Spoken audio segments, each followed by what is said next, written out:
економски развој е една од најзначајните обврски на секоја општина. Во тие рамки гласот на граѓаните, колку општината е демократски настроена, колку има чувство и осет за потребите на граѓаните. Форумите на заедниците како еден од моделите на слушање на гласот на народот, односно начинот на кој се трошат народните пари, натаму функционира. Но кои се ефектите? Како функционираат општините во Македонија? Која е контролата и начинот на кој што ги организира, поддржува и помага заедницата на единици на локална самоуправа? На овие теми разговараме со Ардита Дема Мехмети, заменик извршен директор на ЗЕЛС. Посакувам добар ден и се надевам дека уште веднаш ќе го добиеме одговорот од вас, оглед на вашето долготрајно искуство, како се снаоѓаат македонските општини и колку успеваат да го поттикнат локалниот економски развој со оглед на тоа што со децентрализацијата ја имаат и оваа обврска. Благодарам. Прво добро дојдовте во ЗЕЛС. Мило ми е што веќе може да разговараме на овие две теми, кои што веќе 20 години сум вклучена во рамките на ЗЕЛС и моите активности во делокругот на работата. Околу локалниот економски развој веќе од 2005 година сум вклучена во тие активности. Во рамките на ЗЕЛС постои комисија за локален економски развој во состав од градоначалници, како и мрежа за локален економски развој, каде што се вклучени сите представници од општините кои што работат, покриваат во општините локален економски развој. Во рамките на тие две тела кои што постојат во рамките на ЗЕЛС, разговараме за разни теми во однос на зајакнување на општините, како да одговорат на оваа нивна надлежност која што е предвидена согласно Закон за локална самоуправа. Кога зборуваме за локалниот економски развој, прво мора општините да се спремни со нивни стратегии за локален економски развој, акциони планови и други стратешки документи кои што се вклучени во рамките на стратегијата за локален економски развој.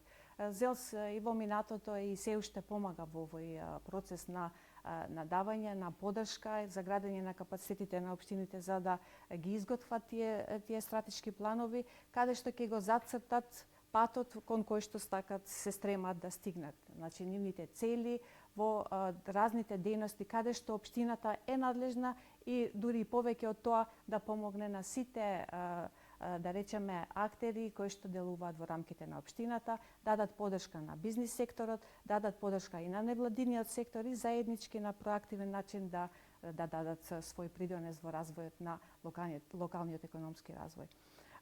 Сме имале многу проекти, многу конференции, многу различни настани во однос на градење на капацитетите на општините, но последно што е вака како добра практика, да речеме, во рамките на ЗЕЛС, која што ја даваме како поддршка на општините, тоа е Business Friendly Certification, тоа е бизнис пријателска општина.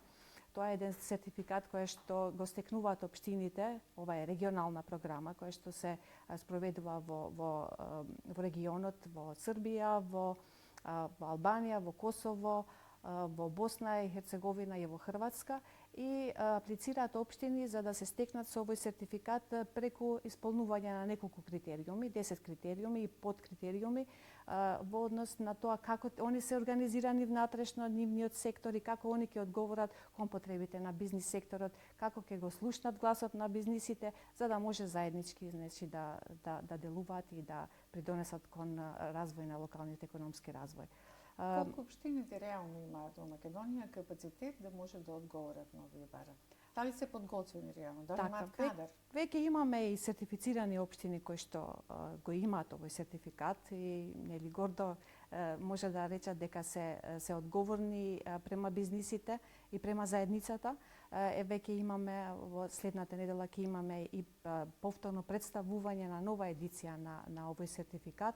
Ќе ја представиме пред сите чинители и веруваме дека ќе мобилизираме нов број на општини кои што ќе може да се стекнат со овој сертификат.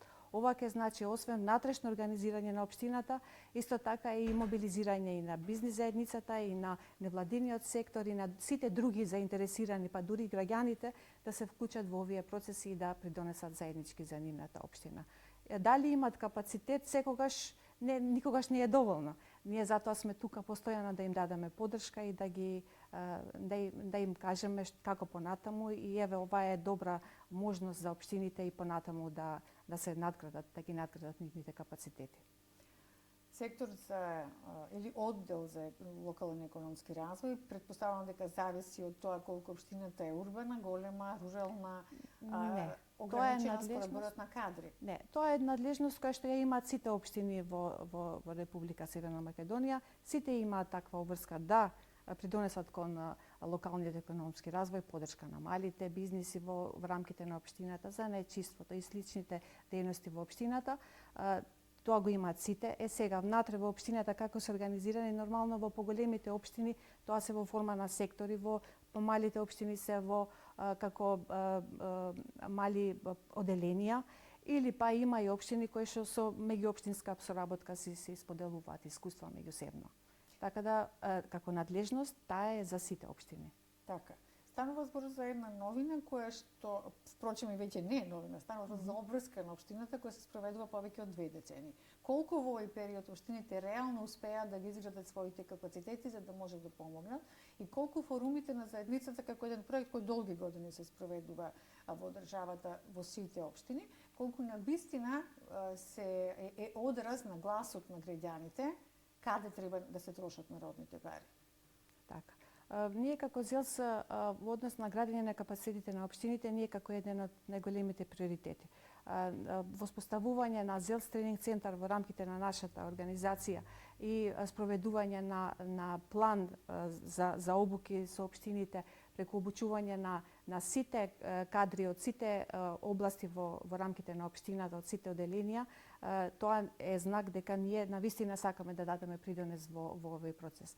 Во однос на граѓанското учество, исто така имаме, таа е еден од приоритетите во нашата агенда, да речем во рамките на ЗЕЛС, секако е голема. Веќе од 2006 година спроведуваме и една, да речем, новина во нашата земја, а тоа е форуми во заедницата. Тоа е како нова алатка за граѓанско учество покрај референдуми, тие што се пропишани со Законот за локална самоуправа, како форма на вклучување на граѓаните во локалниот живот или во локалната самоуправа, во однос на одлучување и донесување на одлуки. Форуми во заедницата е алатка која што, да речам, ја донесовме од Швајцарија, од таму ни е идејата. И почнавме со 3 општини, а понатаму продолживме со вклучување на многу општини, дури и еден чекор напред со институционализирање на оваа алатка, преку промена на околу 60 статути веќе на општините, ја вклучуваат оваа алатка како нова алатка за граѓанско учество, така да еве и граѓаните сме имале и информативни средби да ги известиме дека им постои ваква можност да побараат, да се организираат форуми во заедницата во рамките на општинските буџети, да има и таква линија која што еве ќе им даде можност на граѓаните да се слушне нивниот глас и нивните приоритети, иако веќе и градоначалниците и општините преку директни средби со граѓаните го слушаат нивниот глас и кои се нивните реални потреби за да може да ги вклучат потоа во нивните програми. Но ова е еден плюс. Го спроведуваат? Сега не би знаела дали во сите, но ние сме гледале сите да бидат вклучени. Тие се сите информирани, ако не како форма, ви реков веќе во 60 општини, ова е како нова алатка вклучена во статутите на општините. Ние постојано ја промовираме како добра алатка за да може сите општини да ја внесат во нивните статути, но тоа не мора да значи дека ако не е изгласано од Советот како нова алатка, дека они не спровеле некоја форма на форум. Еве да речам, посебно кога се однесува на буџетските форуми, при донесување на буџет општините се согласно закон задолжени да ги вклучат граѓаните, да го слушнат нивниот глас, и при донесување на деталните урбанистички планови мора да ги консултираат граѓаните, така да на некоја форма тие веќе ги консултираат. Имаме такви форуми. Се надевам дека сега веќе во текст се и многу форуми во заедницата и на регионално ниво. Имаме заедничка програма со UNDP и се спроведуваат овие форуми. Па плюс би спомнала дека ние како ЗЕЛС им помогнавме на општините преку сертифицирање на форумски модератори. Тоа ни беше една од активностите која во минатите месеци ја спроведовме. Ги сертифициравме, дадовме поддршка на тие форумски модератори, ги обучивме. Тие спроведовме и испити за нив и тие се веќе стекнати со сертификати за да може да одговорат на потребите на општините при организирање на вакви форуми, да може да ги вклучат. 26 беше бројката на овие форумски модератори кои што ги сертифициравме и се надевам дека нови, бидејќи тие се порано нови. имаше Да, исто. имаше и други преку 50 така нешто и сега имаме уште 26 нови форумски модератори кои што ќе може да ги користат општините. Која е вашата оценка? Општините ги спроведуваат проектите кои ќе бидат акцентирани, забележани на овие средби? Па да, секако. Секако ги спроведуваат, гласат, или тоа е еден отворен процес, граѓаните гласаат, се формираат маси од различни чинители и понатаму кој проект ќе добие повеќе гласови, тој проекти се спроведува. Буџетите нели на општините знаеме дека се многу лимитирани во однос на спроведување на сите тие проекти кои што би сакале граѓаните да бидат спроведени. Затоа нели ќе збориме подоцна околу фискалната децентрализација и можноста на општините за капитални проекти, но и со тие мали проекти општините се трудат да излезат во пресрет на граѓаните и ги спроведат нивните барања. Кои се другите обврски на општината? На кој начин може да го поттикне локалниот економски развој? Да го развие туризмот, да ги поттикне малите бизниси, предприемништвото? Кога спомнав алатката Business Friendly Certification или бизнис пријателска општина, во рамките на критериумите има некои елементи кои што ќе дадат поттик од општината како она да даде придонес во локалниот економски развој. Поддршката на малите и средни предпријатија, поддршката на жените, на младите предприемачи, на младите за да може они да стигнат до пазарот на труд, поврзување на разни бизниси, нели поттикнување на инвестиции во една општина кога вие ќе направите добра почва за да дојдат бизнисите кај вас, нормално тоа ќе го поттикне и локалниот економски развој и ќе го зголеми вработувањето во таа општина, ќе ги задржи младите кои што е еден од многуте проблеми на нашите општини, бидејќи младите се заменуваат заради тоа што немаат нели добри можности за да почнат нивни бизниси и ги поврзуваат, се разбира, со разните институции кои што ќе може да им помогнат во овој нивен придонес кон локалниот економски развој. Велите дека општините успешно ги реализираат овие активности и дека одговараат на потребите на граѓаните. На што се должи тогаш конкретно одливот на млада сила? Зошто младите не може да го препознаат овој напор, оваа заложба на општините и на ресурсите со кои општината ги ангажира за да ги подобри условите? Зошто во сите општини генерално секогаш карактеристиката е дека нема услови добри за економски развој, дека криза е во државата, криза е од кога знам, од основањето на независна суверена Македонија криза. Значи, зборот сега од новинарски стек, секогаш се користи иста синтагма, сега е криза. Така, сега нема пари, нема средства, не е време.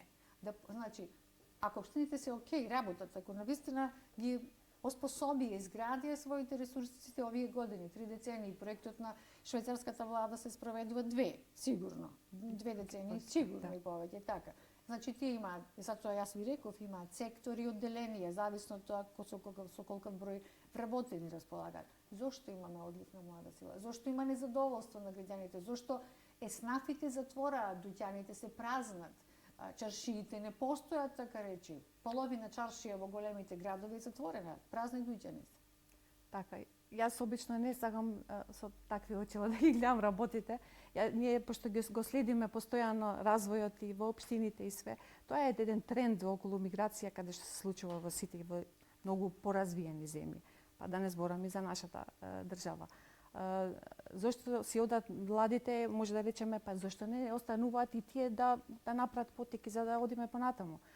Дека има промена во општините од почетокот на процесот на децентрализација па до сега, значи сигурно има подобрување, дека има и простор да биде уште подобро секако, но мора тоа да биде заложба на сите. И на младите, и на градоначалниците, и на советниците, и на сите, и на медиумите. Заеднички мора се еден заеднички пристап да придонесеме кон. Која е најслабата алка според вас во овој синџир што го споменавте за да функционира кругот? Во однос на тоа што ние го следиме како ЗЕЛС, а тоа е недоволниот финансиските ресурси на општините. Дефинитивно за да може они да спроведат капитални проекти и можеби некои други проекти кои што и ќе придонесат кон задржување на младите во општините. Постојано ние сме, да речем, во борба тоа да се подобри, со преку наши систематизирани ставови, преку наши комисии, преку наши средби со влада, за да го зајакнеме процесот на децентрализација и вистински во нашата земја. Доколку тоа се случи, мислам дека ќе имаме и подобри услови и ќе го спречиме ова што нели го кажавте. Дали е ваша оценка дека навистина општините се спремни за да може да се спроведе таа фискална децентрализација? Дали се подготвени кадровски од секој аспект да може да се спроведе конечно фискалната децентрализација, наместо да бараат средства од Министерството за транспорт и врски, да имаат на своја сметка пари за да може да спроведуваат капитални проекти? Така, постојано им даваме поддршка како ЗЕЛС на општините во однос на собирање на изнаоѓање на начини и алатки за прибирање на прво нивните сопствени извори. Кога ќе ги соберат тините извори, после нели ќе можат и со преку донации да спремат и добри проекти, да вработуваат и луѓе и кадар кој што ќе може да одговори на тие потреби, да изготви проекти за да може да аплицираат и по европските фондови и секаде. Но ако направиме компаративни споредби, а ние тие ги правиме во однос на другите земји, како е таму и како е кај нас во однос на фискалната децентрализација, значи бројките се поразителни. Заради тоа, значи мора во тој сегмент да се работи, да се зајакне фискалната децентрализација во нашата земја, кога општините ќе имаат финансиски ресурси, ќе може да вработуваат и соодветен кадар кој што ќе одговори на тие надлежности за кои што нели согласно закон треба да одговори и ќе може да даде подобри квалитетни услуги за граѓаните. Ви благодарам. Благодарам и на вас.